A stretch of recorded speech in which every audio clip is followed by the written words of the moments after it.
ओम शांति। 20 सितंबर 2024 की साकार मुरली है। प्यारे मीठे बाबा कहते, मीठे बच्चे, तुम्हें बाप समान खुदाई खिदमतगार बनना है। संगम पर बाप आते हैं तुम बच्चों की खिदमत अथवा सेवा करने। प्रश्न, ये पुरुषोत्तम संगम युग ही सबसे सुहावना और कल्याणकारी है, कैसे? उत्तर, इसी समय तुम बच्चे स्त्री और पुरुष दोनों ही उत्तम बनते हो। ये संगम युग है ही कलयुग अंत और सतयुग आदि के बीच का समय। इस समय ही बाप तुम बच्चों के लिए ईश्वरीय यूनिवर्सिटी खोलते हैं, जहां तुम मनुष्य से देवता बनते हो। ऐसी यूनिवर्सिटी सारे कल्प में कभी नहीं होती। इसी समय सबकी सद्गति होती है। ओम शांति। रूहानी बाप रूहानी बच्चों को बैठ समझाते हैं। यहाँ बैठे बैठे एक तो तुम बाप को याद करते हो, क्योंकि वह पतित पावन है। उनको याद करने से ही पावन सतो प्रधान बनने की तुम्हारी एम है। ऐसे नहीं सतो तक एम है, सतो प्रधान बनना है, इसलिए बाप को भी जरूर याद करना है। फिर स्वीट होम भी याद करना है, क्योंकि वहां जाना है। फिर माल मिल्कियत भी चाहिए, इसलिए अपने स्वर्ग धाम को भी याद करना है, क्योंकि ये प्राप्ति होती है। बच्चे जानते हैं हम बाप के बच्चे बने हैं, बरोबर बाप से शिक्षा लेकर हम स्वर्ग में जाएंगे, नंबरवार पुरुषार्थ अनुसार। बाकी जो भी जीव की आत्माएं हैं वह शांति धाम में चली जाएंगी। घर तो जरूर जाना है।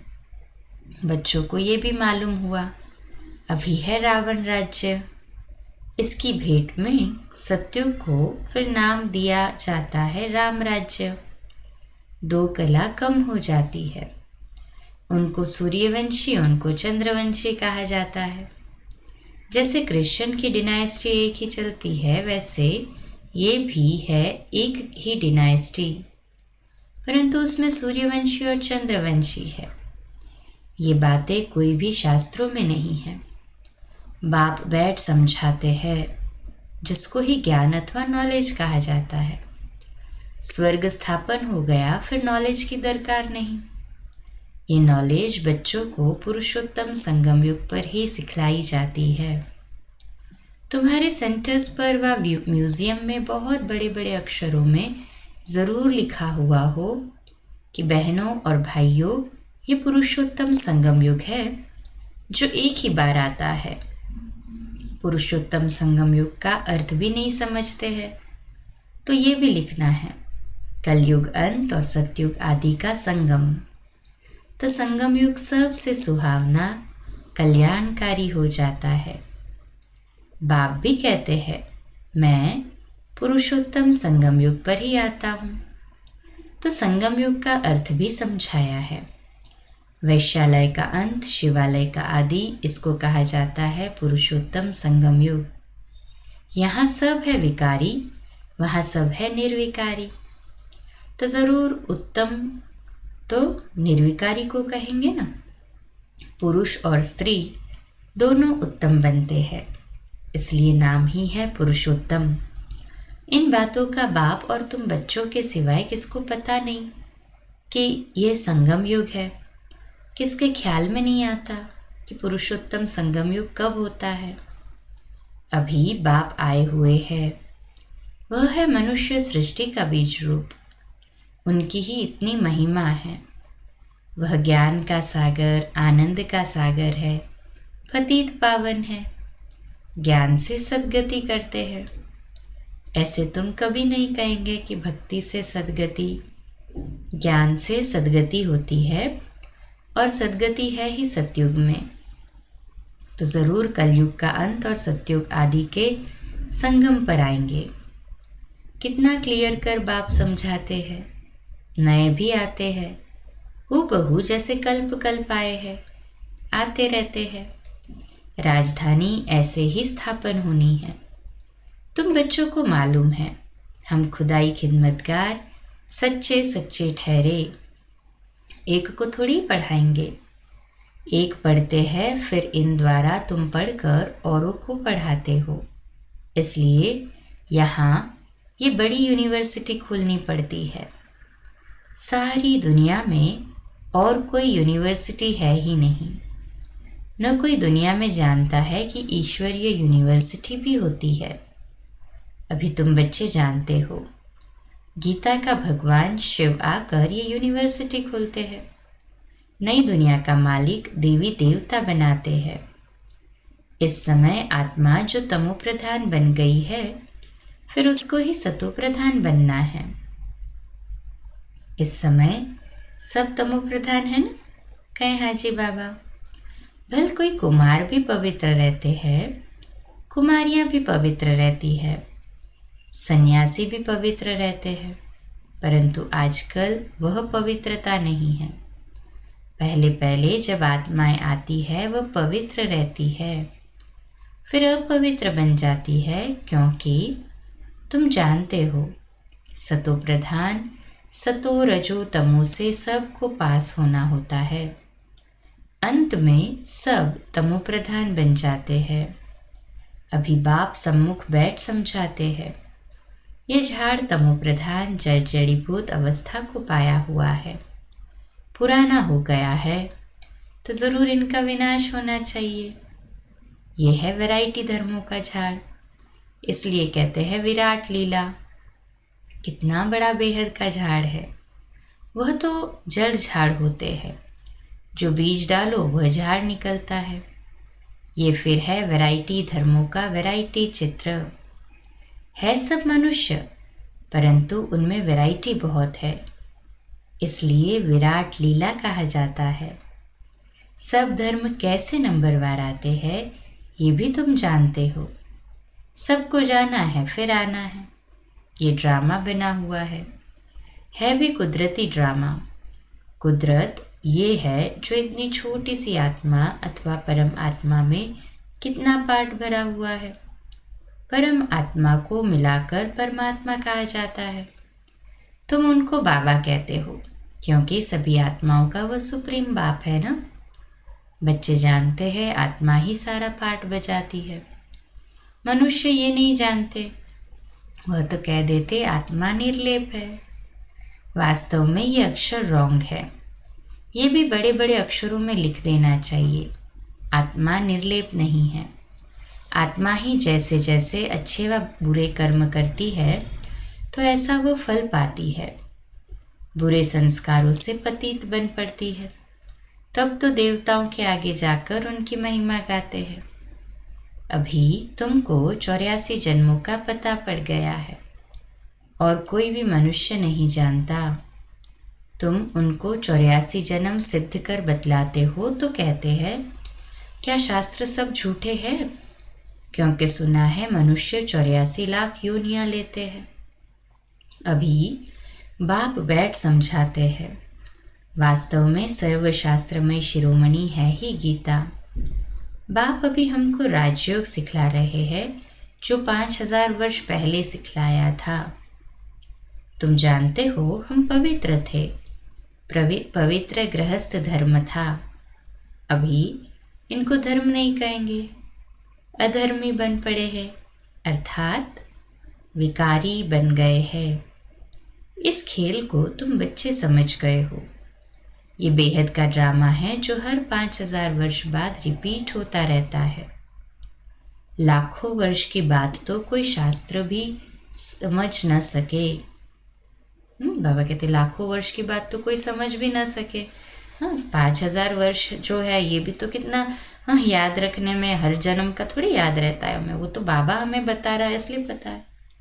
ये तो जैसे कल की बात है, तुम शिवालय में थे, आज वैशालय में हो, फिर कल शिवालय में होंगे।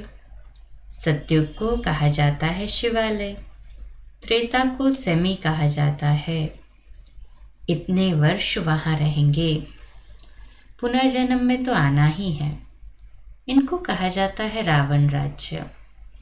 तुम आधा कल्प पतित बने, अब बाप कहते हैं गृहस्थ व्यवहार में रहते कमल फूल समान पवित्र बनो। कुमार और कुमारियां तो है ही पवित्र, उन्हों को फिर समझाया जाता है ऐसे गृहस्थ में फिर जाना नहीं है, जो फिर पवित्र होने का पुरुषार्थ करना पड़े। भगवान उवाच है कि पावन बनो तो बेहद के बाप का मानना पड़े ना। तुम गृहस्थ व्यवहार में रहते कमल फूल समान रह सकते हो, फिर बच्चों को पतित बनने की आदत क्यों डालते हो, जबकि बाप 21 जन्मों के लिए पतित होने से बचाते हैं। इसमें लोक लाज कुल की मर्यादा भी छोड़नी पड़े। यह है बेहद की बात।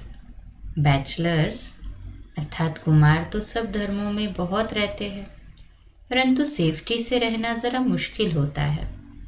फिर भी रावण राज्य में तो रहते हैं ना। विलायत में भी ऐसे बहुत मनुष्य शादी नहीं करते हैं, फिर पिछाड़ी में कर लेते हैं कंपेनियनशिप के लिए। क्रिमिनल ऐसे नहीं करते। ऐसे भी दुनिया में बहुत होते हैं, पूरी संभाल करते हैं। फिर जब मरते हैं तो कुछ उनको देकर जाते हैं, कुछ धर्माऊ लगा देते हैं, ट्रस्ट बना कर जाते हैं। विलायत में भी बड़े बड़े ट्रस्ट होते हैं जो फिर यहाँ भी मदद करते हैं। यहाँ ऐसा ट्रस्ट नहीं होगा जो विलायत को भी मदद करे। यहाँ तो गरीब लोग हैं, क्या मदद करेंगे। वहाँ तो उन्हों के पास पैसे बहुत है। भारत तो गरीब है ना। भारतवासियों की क्या हालत है। भारत कितना सिरताज था, कल की बात है। खुद भी कहते हैं 3000 वर्ष पहले पैराडाइज था। बाप ही बनाते हैं। तुम जानते हो बाप कैसे ऊपर से नीचे आते हैं पतितों को पावन बनाने।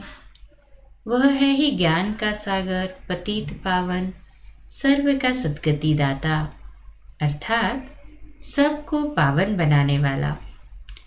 तुम बच्चे जानते हो मेरी महिमा तो सब गाते हैं। मैं यहाँ पतित दुनिया में ही आता हूँ तुमको पावन बनाने।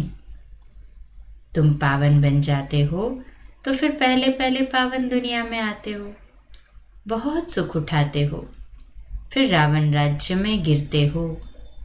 भल गाते तो है परमपिता परमात्मा ज्ञान का सागर, शांति का सागर, पतित पावन है, परंतु पावन बनाने के लिए कब आएंगे ये कोई भी जानते ही नहीं है। बाप कहते हैं तुम मेरी महिमा करते हो ना। अब मैं आया हूं तुमको अपना परिचय दे रहा हूं। मैं हर 5000 वर्ष के बाद इस पुरुषोत्तम संगम युग पर आता हूं। कैसे आता हूं वह भी समझाता हूं। चित्र भी है। ब्रह्मा कोई सूक्ष्म वतन में नहीं होता है। ब्रह्मा यहाँ है और ब्राह्मण भी यहाँ है, जिसको ग्रेट ग्रेट ग्रैंडफादर कहा जाता है, जिसका फिर सीजरा बनता है। मनुष्य सृष्टि का सीजरा तो प्रजापिता ब्रह्मा से ही चलेगा ना। प्रजापिता है तो जरूर उनकी प्रजा होगी। कुख वंशावली तो हो न सके, जरूर अडॉप्टेड होंगे। ग्रेट ग्रेट ग्रैंडफादर है तो जरूर अडॉप्ट किया होगा। तुम सब अडॉप्टेड बच्चे हो। अभी तुम ब्राह्मण बने हो, फिर तुमको देवता बनना है। शूद्र से ब्राह्मण, फिर ब्राह्मण से देवता। ये बाजोली का खेल है। विराट रूप का भी चित्र है ना। वहां से सबको यहाँ आना है जरूर। जब सब आ जाते हैं फिर क्रिएटर भी आते हैं। वह क्रिएटर डायरेक्टर है, एक्ट भी करते हैं। बाप कहते हैं हे आत्माओं तुम मुझे जानते हो, तुम आत्माओं मेरे सब बच्चे हो। तुम आत्माएं, बाबा कहते हैं सब मेरे बच्चे हो ना। तुमने पहले सतयुग में शरीरधारी बन कितना अच्छा सुख का पार्ट बजाया, फिर 84 जन्म बाद तुम कितना दुख में आ गए हो। ड्रामा के क्रिएटर, डायरेक्टर, प्रोड्यूसर होते हैं ना। यह है बेहद का ड्रामा। बेहद ड्रामा को कोई भी जानते नहीं। भक्ति मार्ग में ऐसी ऐसी बातें बताते हैं जो मनुष्यों की बुद्धि में वही बैठ गई है। अब बाप कहते हैं मीठे मीठे बच्चों, ये सब भक्ति मार्ग के शास्त्र है। भक्ति मार्ग की ढेर सामग्री है। जैसे बीज की सामग्री झाड़ है, इतने छोटे बीज से झाड़ कितना अथाह फल फैल जाता है। भक्ति का भी इतना विस्तार है। ज्ञान तो बीज है, उसमें कोई भी सामग्री की दरकार नहीं रहती है। बाप कहते हैं अपने को आत्मा समझ बाप को याद करो, और कोई व्रत नेम नहीं लो। और कोई व्रत या नेम नहीं है, बाबा कहते हैं ये सब बंद हो जाता है। तुमको सदगति मिल जाएगी, फिर कोई बात की दरकार नहीं। तुमने ही बहुत भक्ति की है, उसका फल तुमको देने के लिए आया हूं। देवताएं शिवालय में थे ना, तब तो मंदिर में जाकर उन्होंने महिमा गाते हैं। अब बाप समझाते हैं, मीठे मीठे बच्चों, मैंने 5000 वर्ष पहले भी तुमको समझाया था कि अपने को आत्मा समझो। देह के सब संबंध छोड़ मुझ एक बाप को याद करो, तो इस योग अग्नि से तुम्हारे पाप भस्म हो जाएंगे। बाप जो कुछ अभी समझाते हैं, कल्प कल्प समझाते आए हैं। गीता में भी कोई कोई अक्षर अच्छे हैं। मन मना भव अर्थात मुझे याद करो। शिव बाबा कहते हैं मैं आया हूँ यहाँ, किसके तन में आता हूँ वो भी बताता हूँ। ब्रह्मा द्वारा सब वेदों शास्त्रों का सार तुमको सुनाता हूँ। चित्र भी दिखाते हैं, परंतु अर्थ नहीं समझते। अभी तुम समझते हो। शिव बाबा कैसे ब्रह्मा तन द्वारा सब शास्त्रों आदि का सार सुनाते हैं। 84 जन्मों के ड्रामा का राज भी तुमको समझाते हैं। इनके ही बहुत जन्मों के अंत में आता हूँ। यही फिर पहले नंबर का प्रिंस बनते हैं, फिर 84 जन्मों में आते हैं। अच्छा, मीठे मीठे सिकिलदे बच्चों प्रति माता पिता बाप दादा का याद प्यार और गुड मॉर्निंग। रूहानी बाप की रूहानी बच्चों को नमस्ते। हम रूहानी बच्चों की रूहानी बाप दादा को याद प्यार, गुड मॉर्निंग और नमस्ते। वाह बाबा वाह, शुक्रिया बाबा शुक्रिया। धारणा के लिए मुख्य सार है, पहली पॉइंट, इस रावण राज्य में रहते पतित लोकलाज कुल की मर्यादा को छोड़ बेहद बाप की बात माननी है। गृहस्थ व्यवहार में कमल फूल समान रहना है। दूसरी पॉइंट, इस विराट लीला को अच्छी तरह समझना है। इसमें पाठ बजाने वाली आत्मा निर्लेप नहीं, अच्छे बुरे कर्म करती और उसका फल पाती है। इस राज को समझकर श्रेष्ठ कर्म करने हैं। आज का मीठा वरदान, बाप के संस्कारों को अपने ओरिजिनल संस्कार बनाने वाले शुभ भावना शुभकामना धारी भव। विश्लेषण, अभी तक कई बच्चों में फीलिंग के किनारा करने के परचिंतन करने व सुनने के भिन्न भिन्न संस्कार है, जिन्हें कह देते हैं कि क्या मेरे ये संस्कार है, ये मेरा शब्द ही पुरुषार्थ में ढीला कर देता है। ये कह देते ना कि भाई मेरा तो ऐसा संस्कार है, तो पुरुषार्थ में ढीलापन। ये रावण की चीज है, मेरी नहीं। लेकिन जो बाप के संस्कार है वही ब्राह्मणों के ओरिजिनल संस्कार है। वह संस्कार है विश्व कल्याणकारी शुभ चिंतनधारी, सबके प्रति शुभ भावना शुभकामनाधारी। स्लोगन है, जिनमें समर्थी है वही सर्व शक्तियों के खजाने का अधिकारी है। तो आज का सम्मान, मैं मास्टर सर्वशक्तिमान आत्मा हूँ। मैं मास्टर सर्वशक्तिमान आत्मा हूँ। विश्लेषण, कभी भी अभी हम आज का अव्यक्त इशारा देखते हैं कि कभी भी इंसाफ मांगने वाले नहीं बनो। किसी भी प्रकार के मांगने वाला स्वयं को तृप्त आत्मा अनुभव नहीं करेगा। महाधानी भिखारी से एक नया पैसा लेने की इच्छा नहीं रख सकते। ये बदले व ये करे व ये कुछ सहयोग दे, कदम आगे बढ़ावे, ऐसे संकल्प व ऐसे सहयोग की भावना परवश शक्तिहीन भिखारी आत्मा से क्या रख सकते? परवश शक्तिहीन आत्माएं हैं, सभी भिखारी आत्माएं हैं। तो बाबा कहते हैं उनसे क्या सहयोग की या कुछ संकल्प की कामना रखे। सदा इच्छा मात्रम अविद्या रहे। अच्छा, कम बोलो, धीरे बोलो, मीठा बोलो, सत्य बोलो, सोच समझकर बोलो। निमित्त भाव, निर्माण भाव, निर्मल वाणी। आज का नया दिन आप सभी को मुबारक हो, मुबारक हो, मुबारक हो। शुभ दिवस। ओम शांति।